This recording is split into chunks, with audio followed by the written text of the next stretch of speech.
ధర్మయ్య కట్టెలు కొట్టుకుని జీవించేవాడు. ఆ పనిమీద రోజూ అడవికి వెళ్లేవాడు. అమ్మా, అడవికి వెళ్తున్నాను. ఇవాళ బోలెడంత పనుంది, ఆలస్యం కావచ్చు. మంచిది నాయనా, జాగ్రత్తగా వెళ్ళిరా. ఆలస్యం చెయ్యకు. పని ముగించుకుని త్వరగా రా.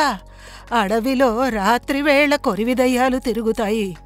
పొద్దువాలినప్పటినుంచి నీ గురించే నా చింత. అమ్మా, నా గురించి నువ్వు భయపడాల్సిన పనిలేదు. నువ్వు కట్టిన ఈ తాయెత్తుండగా ఏ దయ్యమూ నా జోలికి రాలేదు. ఆ రోజు ధర్మయ్య అడవి నుంచి కట్టెలు తెస్తుండగా పొద్దువాలింది. అతడు నడిచి వస్తుండగా దారిలో ఒక బావి కనిపించింది. బాగా అలసిపోయాను, దాహంగా ఉంది. ఈ బావిలో నీళ్లు తాగుతాను. నీళ్ల కోసం ధర్మయ్య బావి దగ్గరికి వెళ్తుండగా పక్కనే ఉన్న చింతచెట్టు మీద దయ్యం అతన్ని చూసింది. దారంట వెళ్లే వారిని భయపెట్టి పరుగులు తీయించడం దానికెంతో ఇష్టం.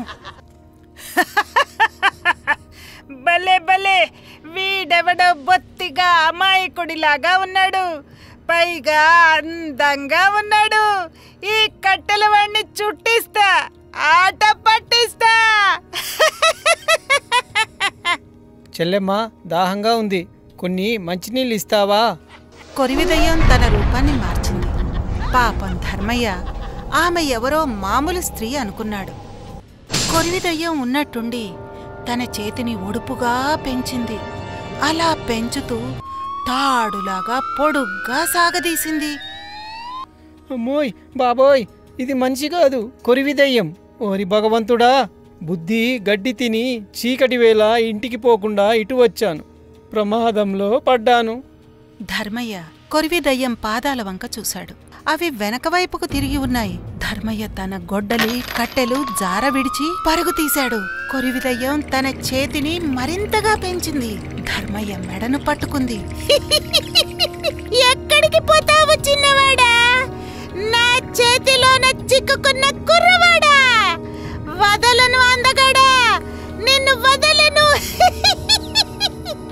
రా రా, ఇవిగో నీళ్ళు, బాగా తాగు, కోరినంతగా తాగు. కొబ్బరి బొండల్లా కమ్మగా ఉంటాయి, కడుపు నిండా తాగు. అమ్మోయ్ బాబోయ్, నాయనాయ్, నీళ్లు వద్దు, నిప్పులు వద్దు, నన్ను వదిలేయ్, వదిలేయ్. కొరివిదయ్యం చెయ్యి ధర్మయ్య మెడ మీద పడింది. అలా పడగానే అకస్మాత్తుగా అతని మెడలో ఉన్న తావీజు కొరివిదయ్యం చేతిని తాకింది. అందులో అద్భుత శక్తి ఒక్కసారిగా భగ్గుమంది. మంట రూపంలో భగభగా బయటపడి కొరివిదయ్యాన్ని నిలువున కాల్చేసింది. అమ్మాయ్, మంటలు, బాబాయ్, కాలిపోతున్నాను, రక్షించండి, రక్షించండి, రక్షించండి. అది చూసిన ధర్మయ్య సందు చూసుకుని తప్పించుకున్నాడు. వెనక్కి తిరిగి చూడకుండా ఇంటివైపు పరుగు తీశాడు.